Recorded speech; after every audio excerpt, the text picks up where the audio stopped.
আমি কোরআনের সুর মাঝে শুনেছি যে নাম, আজানের সুর মাঝেও শুনেছি সে নাম।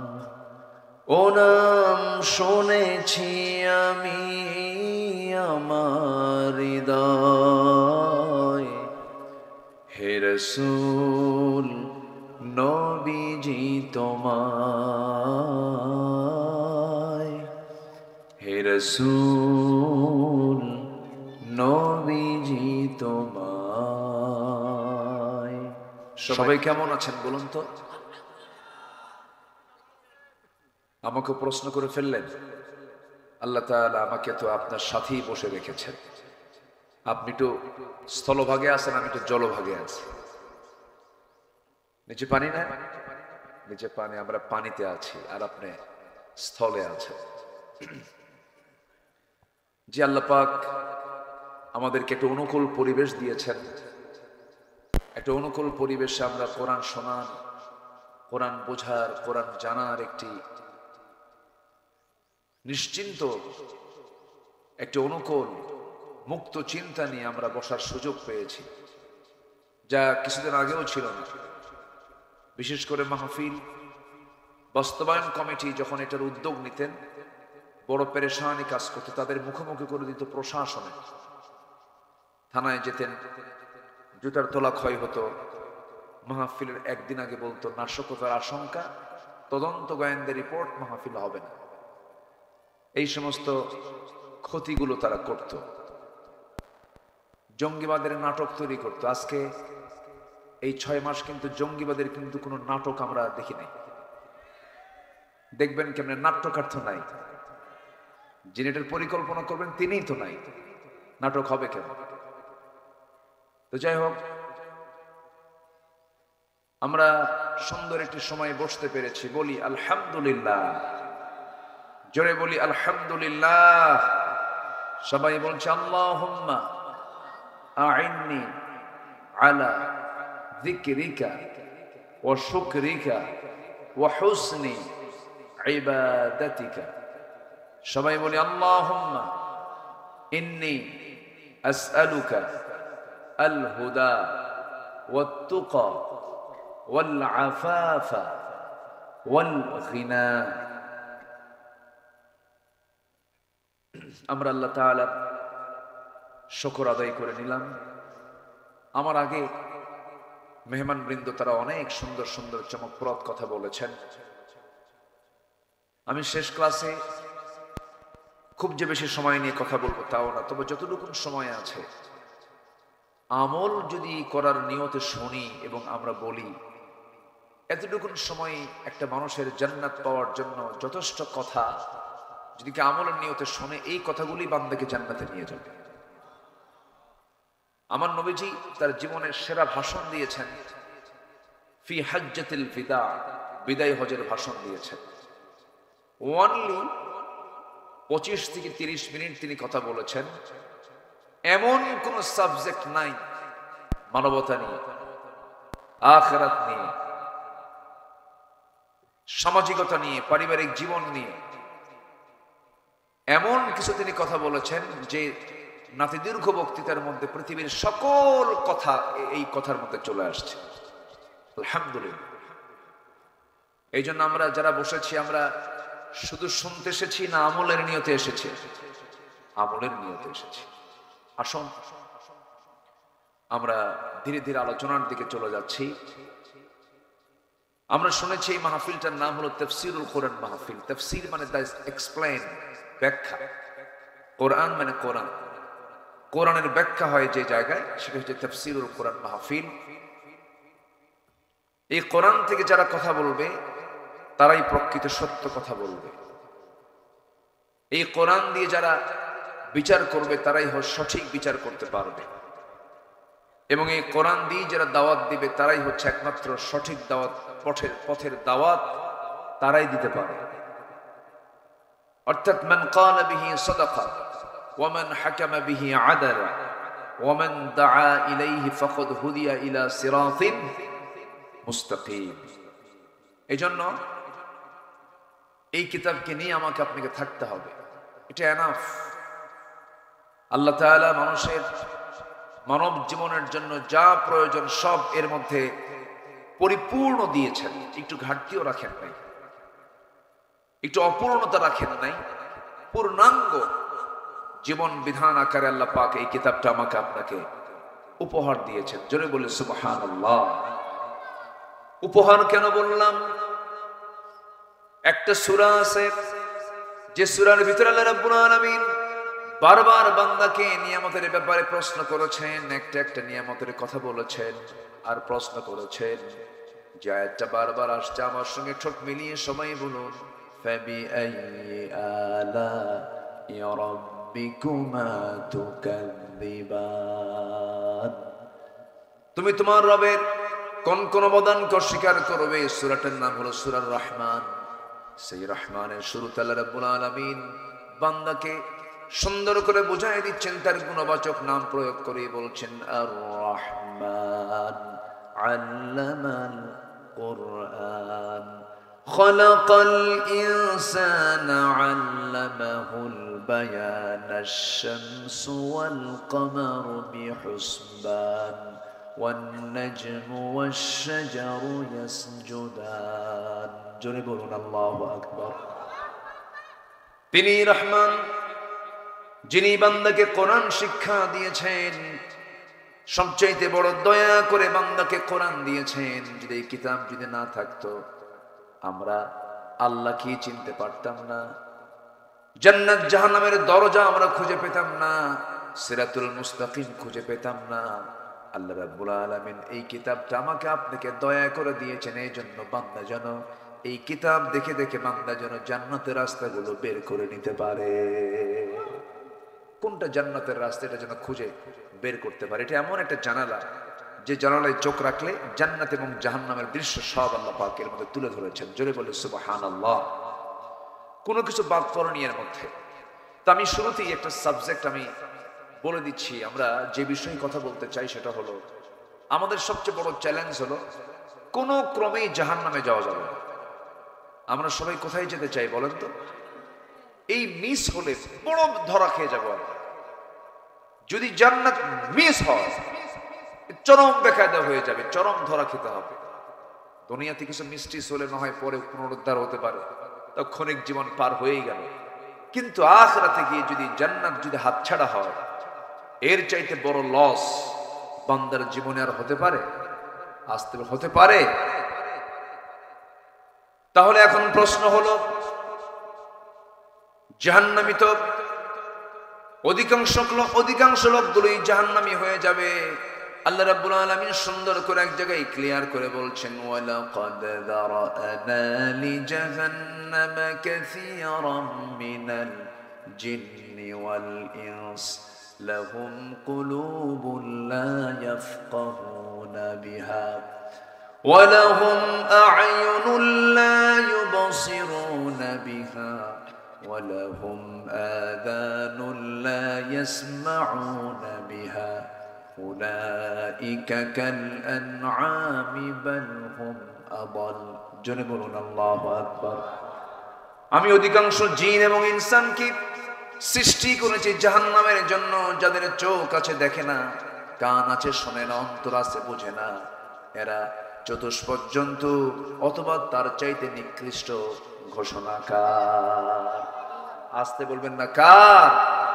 আল্লাহ। এখন প্রশ্ন হলো, অধিকাংশকে আল্লাহ পাক সৃষ্টি করেছেন জাহান্নামের জন্য, তাহলে আল্লাহ জানেন যে অধিকাংশ বান্দা জাহান্নামে যাবে। তাহলে বান্দা যে জাহান্নামে যাবে, এই বান্দা জাহান্নামে যাওয়ার পেছনে দোষ কার? বান্দার না আল্লাহ? আল্লাহ। ভালো করে কন, কি বললেন আপনারা? আল্লাহ। আল্লাহ না তো। এখানে বড় একজন চিকিৎসক বসে আছেন, উনি খুব ব্যস্ত মানুষ, ওনাকে পাইলেন কেন? ডাক্তার যে কত বড় একটা মানে, ওনাদের কোনো ঘুম নাই তো, 24 ঘন্টা ফোন খোলা রাখতে। মাঝে মাঝে কি বলে, যারা পেশেন্ট যারা, তাদের ধমকও খাওয়া। সিরিয়াস তো, মানে এটা একটা এমন একটা পেশা, এটা এমন একটা কাজ, নিজস্ব যে একটা স্বাধীনতা নিয়ে যে আপনি চলবেন, এটা পারবেন না। মানবতায় আপনি আটকে যাবেন। রোগী পেশেন্ট কি করবেন, উপায় তো নেই। এত ব্যস্ততার মধ্যেও তিনি আসতে পেরেছেন। বলি আলহামদুলিল্লাহ, জোরে বলি আলহামদুলিল্লাহ। আমি দেখেছি চিকিৎসকরা কখনো নাস্তিক হয়, চিকিৎসকরা আল্লাহওয়ালা হয়, তারা পজিটিভ থাকে আল্লাহর ব্যাপারে, আলহামদুলিল্লাহ বলে। কিন্তু ওয়াশ-শুআরা, সূরা শুআরা নামে একটা সূরা আছে, ওয়াশ-শুআরা ইয়াত্তাবিউহুমুল গাবুন, যারা কবি সাহিত্যিক একটা পাগলা হয়। এরা কি হয় বলেন তো, এটা পাগলা পাগলা হয়, একটু আল্লাহরে নিয়ে মাঝে মাঝে উল্টা পাল্টাও হয়। মানে কবিদের মধ্যে এই পথভ্রষ্টতা একটু বেশি স্থান পায়। কিন্তু যারা বিজ্ঞানী হয়, যারা ডাক্তার হয়, তাদের চোখে পানি চলে আসে। কেমনে সম্ভব? তারা সবকিছু প্র্যাকটিক্যাল দেখে, তো দেখার কারণে তাদের দিলটা নরম থাকে। তারা এমনি বলে ফেলে লা ইলাহা ইল্লাল্লাহ। তাদের জিকিরও হয়, তাদের ফিকিরও হয়। এটা পরে আসতেছে। তাহলে আমাকে আপনাকে যেমন করি হোক জান্নাত খুঁজে বের করতেই হবে। জান্নাতের লাইন আমি যদি না খুঁজে পাই, তাহলে আমি বড় ধরা খেয়ে যাব, বড় বিপদে পড়ে যাব সেই দিন, যেদিন কেউ কারো কোনো উপকারে আসবে না। সবাই সবাইকে নিয়ে ব্যস্ত থাকবে, ভুলে যাবে সবকিছু। এমনকি মা পর্যন্ত তার সন্তানকে পরিচয় দিতে অস্বীকার করবে, বলবে যে আমি চিনি না। এত কঠিন একটি মুহূর্ত সবার জীবনের সামনে আসে না নাই বলুন তো? একটা বিষয় কিন্তু বলা হয়নি, বান্দা জাহান্নামে যাবে বান্দার দোষে। একটা ছাত্রকে শিক্ষক পড়ান, ক্লাসে আসে বসে, শিক্ষক কিন্তু জানেন এই ছাত্রটা আমার কি রেজাল্ট করবে, ফেল করবে না পাস করবে। যে ছাত্র ফেল করবে তাও তিনি জানেন, যে ছাত্র পাস করবে তাও তিনি জানেন। কিন্তু ছাত্র যে ফেল করবে, এটা কি শিক্ষকের দোষ না ছাত্রের দোষ? ছাত্রের দোষ। কিন্তু শিক্ষক জানেন ওর আমল কি, ওর শিক্ষার হালতটা কি। এর জন্য কি আপনি শিক্ষককে দোষ দিতে পারবেন? আল্লাহ জানেন কোন বান্দা জাহান্নামে যাবে, কিন্তু এই দায় আপনি আল্লাহকে দিতে পারবেন না। কারণ আল্লাহ পাক আপনাকে স্বাধীনতা দিয়ে দিয়েছেন, আপনাকে মুক্ত করে দিয়েছেন। এটা ভালো, এটা খারাপ বিবেকবান হওয়ার জন্য বলেছেন, উলুল আলবাব হতে বলেছেন, চিন্তাশীল হতে বলেছেন, গবেষণা করতে বলেছেন। আল্লাহ রাব্বুল আলামিন বলেন উলুল আলবাব কারা, বিবেকবান কারা? আল্লাহ রাব্বুল আলামিন সুন্দর করে বলছেন, ইন্না ফি খালকিস সামাওয়াতি ওয়াল আরদি ওয়াখতিলাফিল লাইলি ওয়ান নাহার লাআয়াতিল লিউলিল আলবাব। আসমান সৃষ্টিতে, জমিন সৃষ্টিতে, দিন এবং রাতের আবর্তনে যারা চক্ষুষ্মান, যারা বিবেকবান, তাদের জন্য বহু শিক্ষা রয়েছে। উলুল আলবাব তো তারাই, বিবেকবান তো তারাই, যারা আল্লাহকে স্মরণ করে দাঁড়িয়ে বসে, শয়ে না স্বপনে, এবং ফিকির করে আল্লাহর সৃষ্টিগুলো নিয়ে। শেষ পর্যন্ত বলে, আল্লাহ যা সৃষ্টি করেছ কোনোটাই তুমি অবান্তর সৃষ্টি করো নাই। জোরে বলি সুবহানাল্লাহ। তাহলে মানুষ কি হবে? চিন্তাহীন না চিন্তাশীল? বিবেকহীন না বিবেকবান? যার বিবেক নাই, যার চিন্তা নেই, ও মানুষই না, ওর মধ্যে ঈমানও থাকতে পারে। তাহলে জাহান্নাম থেকে বাঁচতে হবে আমাকে আপনাকে। কোরআনকে বলুন, কোরআন তুই বলে দাও তো জাহান্নামে যাওয়ার কারণগুলো কি কি, সেইগুলো আমরা বাদ দেব। কোরআন একাধিক জায়গায় বলে দিচ্ছে। দুটো আয়াত, দুটো জায়গা থেকে আমি কথা বলবো আজকে। একটা হলো সূরা মুদ্দাসসির, আর একটা হলো সূরা মারিয়াম। দুই জায়গায় জাহান্নামে যাওয়ার কারণগুলো আল্লাহ রাব্বুল আলামিন তুলে ধরেছেন। আল্লাহ রাব্বুল আলামিন বলেন, আনিল মুজরিমিনা মা সালাকাকুম ফি সাকার ক্বালু লাম নাকু মিনাল মুসাল্লিন ওয়া লাম নাকু নুতঈমুল মিসকিনা ওয়া কুন্না নাখুযু মা'আল খায়িদিন وَكُنَّا نُكَذِّبُ بِيَوْمِ الدِّينِ حَتَّى أَتَانَا الْيَقِينُ فَمَا تَنْفَعُهُمْ شَفَاعَةُ الشَّافِعِينَ জোরে বলুন আল্লাহু আকবার। ও মুজরিমরা, ও পাপীরা, আজকে তোমরা জাহান্নামে কেন? আল্লাহ বলবেন জাহান্নামীদেরকে, তোমরা আজকে সাকার নামক দোজখে কেন? সাকার একটা দোজখের নাম। জাহান্নাম মোট 7টা। জাহান্নাম মোট কয়টা বলেন? 7টা। জাহান্নামগুলো এত ভয়ঙ্কর, এত ভয়ঙ্কর জাহান্নাম, এত সিরিয়াস জায়গায়। এই যে সূর্য আমরা দেখতে পাই, সূর্যের কিন্তু আভ্যন্তরীণ তাপমাত্রা হলো 15 মিলিয়ন ডিগ্রি সেলসিয়াস। কেউ তো আল্লাহু আকবার বললেন না। কত মিলিয়ন? তাপমাত্রা কত দূরে থাকলে পরে এখানে তাপমাত্রা আমরা পাচ্ছি 20, 25, 26, 28। অথচ আল্লাহ রাব্বুল আলামিন এই সূর্যটা কত দূরে রেখে দিয়েছেন। এই বিশাল আকৃতির এই সূর্যটা দিয়ে আল্লাহ রাব্বুল আলামিন পৃথিবীকে আলোকিত করেছেন। এই সূর্য যদি জাহান্নামের মুখে যদি ছেড়ে দেওয়া হয়, বাচ্চার মুখে চকলেট দিলে পরে নিমিষেই যেমন হেরে যায়, নিঃশেষ হয়ে যায়, জাহান্নামের মুখে যদি সূর্যটাকে যদি ছেড়ে দেওয়া হয়, নিমেষের মধ্যে সূর্য জাহান্নামের মধ্যে হেরে যাবে। এত ভয়ঙ্কর জাহান্নাম। এর মধ্যে একটা দরজা হলো সাকার। তোমরা আজকে সাকারে কেন? সঙ্গে সঙ্গে দোজখবাসী বলবে আমরা 4টা কারণে জাহান্নামের দোজখে। নাম্বার 1 হলো সারা জীবন আযান শুনেছি, সারা জীবন ডাক শুনেছি নামাজের জন্য, হাইয়া আলাস সালাহ, হাইয়া আলাল ফালাহ। যৌবনের উন্মাদনায় সব ভুলে গেছি, নামাজটা পড়ি নাই, নামাজ আদায় করি নাই, সময় মতো নামাজে যাই নাই, নামাজ থেকে দূরে থেকেছি। নাম্বার 2 হলো বান্দার হক নষ্ট করেছি। নাম্বার 3 হলো সমালোচনা করেছি। নাম্বার 4 হলো পরকালকে অবিশ্বাস করেছি, বিচারে দিবসকে অবিশ্বাস করেছি। ওকুন্না নুকাদ্দিবু বিয়াউমিদ্দিন। এই 4টা কারণে আল্লাহ রাব্বুল আলামিন আজকে আমাদেরকে জাহান্নামের সাকার নামক দোজখে ফেলে দিয়েছেন। আমার বন্ধুগণ, 1 নম্বর অপরাধ হলো কি? ছেড়ে দেওয়া। বলেন বলেন বলেন বলেন। আজকে আমার দেশে বলুন 1 নম্বর অপরাধ কি হয়? বলেন বলেন 1 নম্বর অপরাধ কি? বলেন। নামাজ নাই, নামাজ ছেড়ে। এটা কি ছোটখাটো অপরাধ? এটা নিয়ে কারো কোনো হেডেক আছে? কোনো মাথা ব্যথা আছে? কোনো মাথা ব্যথা নাই কিন্তু। অথচ আল্লাহ বলছেন সবচাইতে বেশি রাগ করি আমি নামাজ বাদ দিলাম। অনেক বড় অপরাধ। এটা চূড়ান্ত হাদিস বলি, শোনেন। আল ফারকু বাইনাল মুমিন ওয়াল কাফির তারকুস সালাহ। মুমিন এবং কাফেরের মধ্যে পার্থক্য সৃষ্টি করে দেয় হচ্ছে নামাজ। অথচ সেই নামাজ আমার দেশে মাত্র 18 কোটি মুসলমানের দেশ 5% নামাজ পড়ে। কয় পার্সেন্ট বলে? বলেন কয় পার্সেন্ট? 5%। বাকি 95% নামাজের কোনো খবরই নেই, তারা পড়েই না। কেন জানেন? নামাজ নিয়ে কোনো কাজ নেই, নামাজ নিয়ে আমাদের কোনো ফিকিরই নেই। বলেন তো, এই দেশ যারা চালিয়েছেন এই 53-54 বছর, আল্লাহ পরামর্শ দিলেন রাষ্ট্রের দায়িত্ব যারা পাবে, আমি যাদেরকে ক্ষমতা দেব, তোমরা 4টা দফা সমাজে চালু করবে, 4টা দফা রাষ্ট্রীয় পর্যায়ে তোমরা কায়েম করবে। এর মধ্যে 1 নম্বর হলো তোমরা নামাজকে কায়েম করবে। কি করবে? নামাজকে। এটা কি মোল্লার কথা না আল্লাহর কথা? ইম্মাক্কান্নাহুম ফিল আরদি কি আকামুস সালাহ।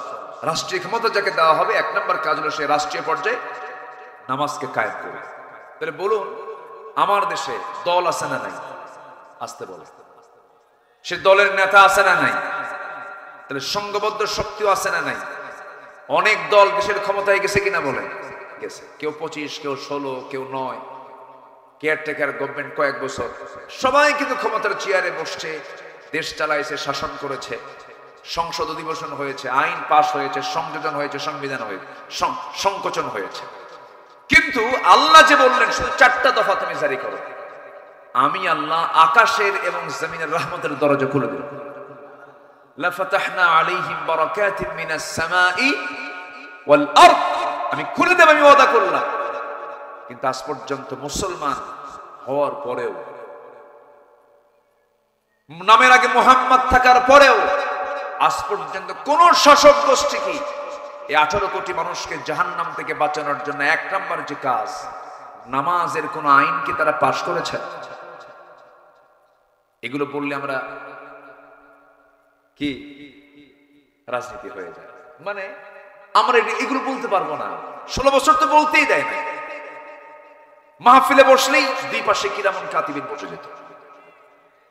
আর বলতো হুজুর ওয়াজ করবেন আকাশ নিয়ে আর কবর নিয়ে, দুনিয়া আমরা দেখে নেব। এগুলো করত। কোথায় তারা এখন কোথায়? এক মাঘের শীত যায় না ভাই। জুলুম চলবে না, জুলুম চলবে না। আমরা ক্ষমতাই পাই নাই, আমরা কোনো দায়িত্ব পাই নাই। আমাদের দোষটা হবে কি? কোনো দায়িত্বই তো দেওয়া হয়নি আমাদেরকে। অথচ সবচাইতে বেশি জেল খেটেছে কারা? আলেম। বড় দুঃখের বিষয় এটা। সম্মানিত বন্ধুগণ, সব দেখা শেষ করেছি আমরা। আমাদের মূল টার্গেট হলো জাহান্নাম থেকে বাঁচতে হবে। নামাজ থেকে দূরে থাকা যাবে না, জাতিকে নামাজ থেকে দূরে রাখা যাবে না। নিজে পড়বো, জাতিকে নামাজি বানাবো। সব দেখা শেষ। আগামীর দেশ আমরা দেখতে চাই কোরআনের দেশ। সব সরকার শেষ, আমার আগামী সরকার আমরা দেখতে চাই নামাজের সরকার। রাজি আছেন কারা কারা? হাত উঁচু করে দেখেন মুসলমান। আল্লাহ কবুল করুন। জোরে বলি আমিন। মাহফিলটা আজকে বিচিত্র। এখানে বসে আমি, ওখানে বসেন আপনি, ওখানে আরেকজন, পিছনে খন্ড খন্ড, তাই না? একটু এক সাটা হলে ভালো হতো, দেখতে সুন্দর হতো, একটু শ্রীবর্ধন, একটু শ্রীবৃদ্ধি হতো। যাই হোক, যেহেতু জায়গার সংকুলান নাই, একটু কষ্ট করে বসে আছেন, আল্লাহ যেন কষ্টের পুরস্কার দেন। জোরে বলি আল্লাহুম্মা আমিন। তাহলে জাহান্নাম থেকে বাঁচার দরকার আছে না নাই বলেন তো? সবচেয়ে আমাদের মাথায় এক নম্বর চিন্তা থাকতে হবে, কি থেকে বাঁচবো আমরা? কি থেকে বাঁচবো? জাহান্নাম থেকে। তাহলে আমরা কি বিবেকহীন হব না বিবেকবান হব? বলেন বলেন, চিন্তাহীন না চিন্তাশীল? চিন্তাশীল হব আমরা। একটা মানুষ কখনো খাদ্যে ভেজাল দিতে পারে? একটা মানুষ যে বিবেকবান, সে কি খাদ্যে ভেজাল দিতে পারে? বান্দার হক নষ্ট করতে পারে? বিধবা ভাতার একটা সিস্টেম চালু আছে আমার দেশে, ভালো, এটা অত্যন্ত ভালো উদ্যোগ। এটা বয়স্ক ভাতা, বিধবা ভাতা, ভালো এটা। কিন্তু বিধবা ভাতার তালিকায় হলো 1 নম্বর চেয়ারম্যানের গুলো। এগুলো গেছে কি? আপনার মন খারাপ করে? আমি আপনারা কই নাই কিন্তু, এমনি জাস্ট একটা এজ এ এক্সাম্পল। কোথায় যাবেন আপনি? আমরা মানে ক্রাইম করতে করতে, তুমি দুর্নীতি করছো, দেশি টাকাগুলো রাখো। সব টাকাগুলো দেশ থেকে পাচার করে দিলে, আর প্রবাসীরা কত কষ্ট করে রেমিটেন্স গুলো পাঠায়। আহারে, কি ঘামটা ঝড়ায় প্রবাসীরা। মূর্খ মানুষ, তারা দেশকে আগায় দিয়েছে। কৃষকরা জমিতে খাটতে খাটতে চামড়া কালো বানায় ফেলে দেশকে আগায় দিল। শ্রমিকরা ঘামতে ঘামতে তাদের ঘাম দিয়া দেশ কত তারা আগায় দিল। শ্রমিক আগালো, কৃষক আগায় দিল, প্রবাসী আগায় দিল, সব কিন্তু অশিক্ষিত। আর দেশকে পিছায় দিল কারা? এই নামধারী নেতৃত্বের অযোগ্য অথর্ব এই মূর্খ সমাজের কিছু লোকেরা। ওরা প্রকৃত শিক্ষিত নয়। কলমের খোঁচা দিয়া 2 নম্বরই করে সব দেশের টাকাগুলো বাইরে পাচার করেছে। সম্মানিত বন্ধুগণ, নামাজ মানুষকে বাঁচায় অনেক অপকর্ম থেকে। সবাই কি নামাজ পড়বো না ইনশাআল্লাহ? সবাই কি নামাজ পড়তে রাজি আছি? সবার আগে এই মস্তকটা আমরা অবনত করব কার কাছে? আমরা সারেন্ডার করব কার কাছে? আল্লাহর কাছে। বনের সম্পত্তি বুঝে দেয় না, নিজের ভাই হয়ে নিজের বোনের সম্পত্তি মেরে ফেলে, আপনার কি ছাড়বে? বোন কি দেয় না, আপনার দেবে? আমি আশ্চর্য হয়ে যাই। বোন, এদেশের কয়জন ভাই আছে বোনকে দেয় সম্পদ? বলে আছে? এলাকায় দেয়? ভালো করে কন্ত, ভালো করে কন্ত।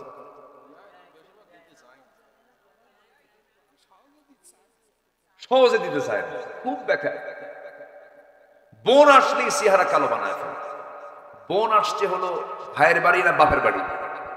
আসতে বলেন, ভাইয়ের বাড়ি না বাপের বাড়ি? সে যদি বোন না হয়, যদি ভাই হতো, সে কি বাড়ি ছাড়তে? মাথায় তো নেওয়া দরকার। বোন, সে চলে গেছে বলে এই বাড়ি তার না। না, বাপ মারা গেছে এক যুগ, বোনকে সম্পত্তি বুঝায় দেয়। ধানগুলো খায়, পুকুরের মাছগুলো খায়, আবার ওগুলো বেঁচে হজেও যায়। ওগুলো বেশি কোথায় যায়? কার সম্পত্তি? তো তুমি বোনের সম্পত্তি দিয়ে হজ করলে হজ হবে? আমার মায়েরা খুব খুশি, হুজুর ভালো করে রাখুন, ভাই কিছু বসে আছে, বলা দরকার তো। রাগ করতেছেন নাকি আপনারা? বোনকে দিতে চায় না সম্পদ, সম্পর্ক নষ্ট পর্যন্ত করে ফেলে। আবার কিছু টেকনিকও করে, কিছু কিছু ভাই আছে বোন মাঝে মাঝে দাওয়াত দেয়, বোন হিসেবে দাওয়াত দিতেই হবে, এটা আত্মীয়র হক। কিন্তু এই দাওয়াতের মূল ধান্দা হলো সম্পদ কেমনে টেকনিক্যালি নেওয়া যায়। বোনকে দাওয়াত দেয়, সাদিক আলীর গোষ্ঠ, সাদিক আলীর মিষ্টি নিয়ে আসে। কোথায় যাবে এটা? জামতলা না? জামতলা, হ্যাঁ, জামতলার সাদিক আলী গোল্লা, কুমিল্লার রসমালাই, টাঙ্গাইলের চমচম, নাটোরের কাঁচা গোল্লা, বগুড়ার দই, যশোরের খই, সবগুলো এক জায়গায় জমা করে বোনকে দাওয়াত দিয়া সুন্দর করে খাওয়া দিয়া সুন্দর করে পাম্পট্টি দিয়া শেষে বলে, বোন একটা কথা বলবো কি, এই যে তোমার জন্য 1 ভরি 2 ভরি স্বর্ণের চেন নিয়ে আসছে, চিনটা তোমার গলায় দাও। আর একটা কথা বলি বোন, রাগ করো না, অংশ নিল কিন্তু ধ্বংস হয়। দেখছেন কত বড় শয়তান। এতক্ষণ যা কিছু করছে ওর মূল লক্ষ্য হলো কি? সম্পত্তি মেরে খাওয়া, সম্পত্তি মেরে খাওয়া। এগুলো করা যাবে না, এগুলো বিবেকবানের কাজ নয়। ইমানদার চিট হবে না, ইমানদার প্রতারণা করবে না, ইমানদার আমানতের খেয়ানত করবে না, ইমানদার মিথ্যা সাক্ষী দেবে না, ইমানদার হিংসা করবে না, ইমানদার অহংকার করবে না, ইমানদার অন্যের দোষ খুঁজে বেড়াবে না, নিজের দোষটাকে খুঁজে বেড়ার চেষ্টা করবে। আমার বন্ধুগণ, আল্লাহ রাব্বুল আলামিন ইমানদারের গুণগুলো কি কি তাও সুন্দর করে সূরা মুমিনুন বলে দিয়েছেন, একটু পরে আসতেছি। আমার ভাইয়েরা, ইমানদার কখনো আমানতের খেয়ানত করতে পারবে না, ইমানদার খাদ্যে কখনো ভেজাল দিতে পারবে না। আমি একটা জিনিসের প্রতি আমার খুব লোভ কাজ করে, একটা খাবার আমি খুব পছন্দ করি, সেটা হলো খাবার, যদিও না বললে ভুল হবে, এটা পানীয় জিনিস। আল্লাহ রাব্বুল আলামিন এটাকে এত বরকতময় করেছেন, এই জিনিসটা খুব সুন্দরবনেই বেশি হয়, খুলনা অঞ্চলেই বেশি হয়। তার নাম কি? এই মাইক এরকম সোঁসো করে কেন মাঝে মাঝে? এই ছেলে পেলে এখানে নড়াচড়া করতেছে কেন? নড়াচড়া করতেছে কেন? ছেলে পেলেগুলো এক জায়গায় রাখেন। জি, মধু কোথায় পাওয়া যায় বেশি বলেন তো? এটা হচ্ছে এই 55,000 বর্গ মাইলের মানুষের জন্য একটা স্পেশাল ফ্যাক্টরি মহান রব্বুল আলামিনের। জোরে বলে সুবহানাল্লাহ। এই দায়িত্ব কোন প্রাণীকে দিয়েছেন? কোন প্রাণীকে দিয়েছেন? মৌমাছিকে। আল্লাহ যদি এই মৌমাছিকে না দিয়ে যদি মানুষকে দিতেন তাহলে কি হতো বলেন তো?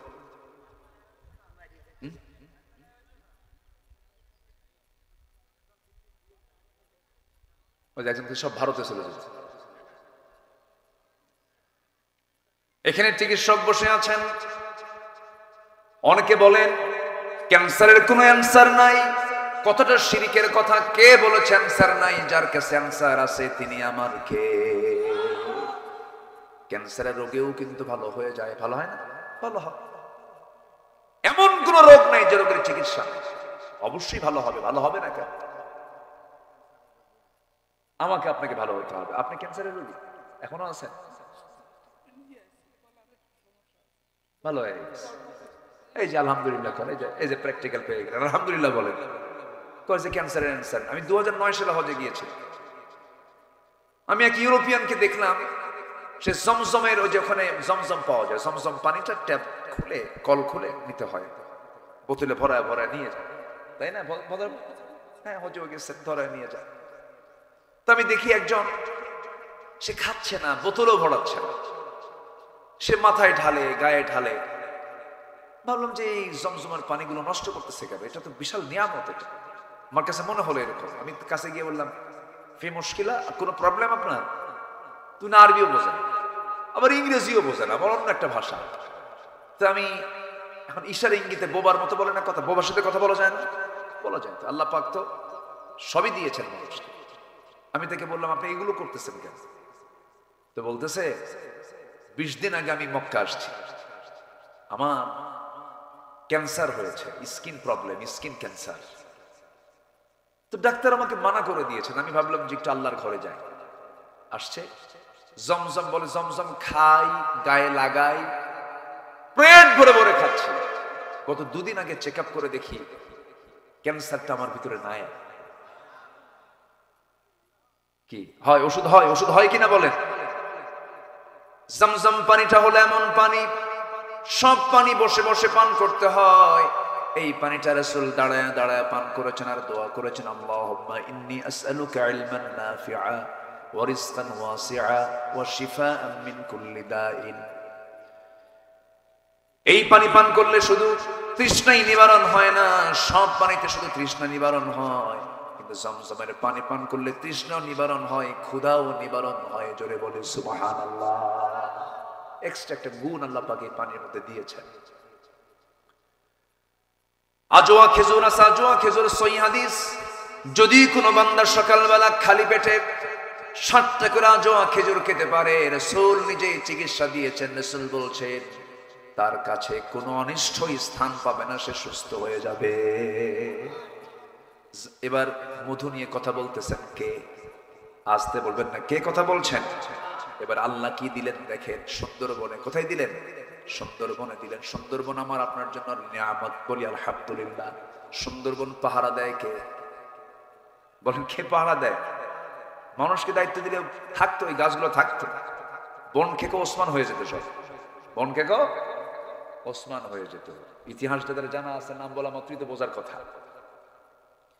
আমার বন্ধুগণ, ওই মৌমাছিকে আল্লাহ রাব্বুল আলামিন ওই সুন্দরবনে পাঠায়া দিলেন, বনে বনে পাঠায়া দিলেন। বনে পাঠায়া দিয়া তাদেরকে ওহী দিলেন। আল্লাহ রাব্বুল আলামিন যে তথ্যগুলো 3000 বছর আগে দিয়েছেন, অস্ট্রিয়ার একজন বিজ্ঞানী কার্ল ভন ফ্রিজ তার নাম, তিনি 1973 সালে মৌচাক এবং মৌমাছি নিয়ে গবেষণা করেছেন। একটা বইও তিনি লিখেছেন, দ্য ড্যান্সিং বিস। তিনি ওই বইয়ের মধ্যে 3টা তথ্য তিনি গবেষণা দিয়েছেন। এই 3টা তথ্য তিনি দিয়েছেন 73 সালে, আর এই 3টা তথ্য দিয়েছেন মহান রব্বুল আলামিন 3000 বছর আগে। মিলে গেছে, বিজ্ঞান যা বলেছে কোরআনের সঙ্গে তা মিলে গেছে। আমার বন্ধুগণ, কার্ল ভন ফ্রিজ বললেন, 1 নাম্বার, কোন পুরুষ মৌমাছি মৌচাকে থাকে না, মৌচাকে মধু আনে না। ফিমেল ওয়ার্কার বি, যেগুলো মহিলা মৌমাছি, তারা এগুলো কাজগুলো করে। মৌমাছি মধু সংগ্রহ করে মৌচাকে ভরায়। আল্লাহ রাব্বুল আলামিন 1500 বছর আগে বললেন, ওয়া আওহা রাব্বুকা ইলান নাহলি আনিত্তাখিযি মিনাল জিবালি বুয়ুতা। আনিত্তাখিযি মুয়ান্নাসের সিগা, স্ত্রীলিঙ্গের সিগা। এটা আলিম ওলামা যারা আছেন তারা বুঝতে পারছেন। আল্লাহ রাব্বুল আলামিন বললেন, ও মহিলা মৌমাছি, রানী মৌমাছি, সুন্দর করে গাছের ডালে পাহাড়ের পাদদেশে বাসা বানাও। এত সুন্দর করে আগেই তথ্যটা দিয়েছেন তিনি, আমার কে বলেন? আল্লাহ। নাম্বার 2 হলো সেই কার্ল ভন ফ্রিজ, তিনি প্রমাণ করলেন কোন মৌমাছি, একটা কর্মী মৌমাছি যদি কোনো ফুলের বাগান বা উদ্যানের যদি কোনো খোঁজ পেয়ে যায়, সঙ্গে সঙ্গে সেখান থেকে সে গ্রুপ মেসেজ দেয়। কি মেসেজ দেয়? গ্রুপ মেসেজ দেয়, সবার কানে কানে সংবাদটা পৌঁছায় দেয়। এটার নাম ওই বিজ্ঞানী দিয়েছেন the wagon dance. Wagon dance, যা পৃথিবী সাড়া ফেলে। অথচ এই পুরাতন তথ্য 1500 বছর আগে মহান রব্বুল আলামিন কোরআনে বলে দিয়েছেন। জোরে বলে সুবহানাল্লাহ।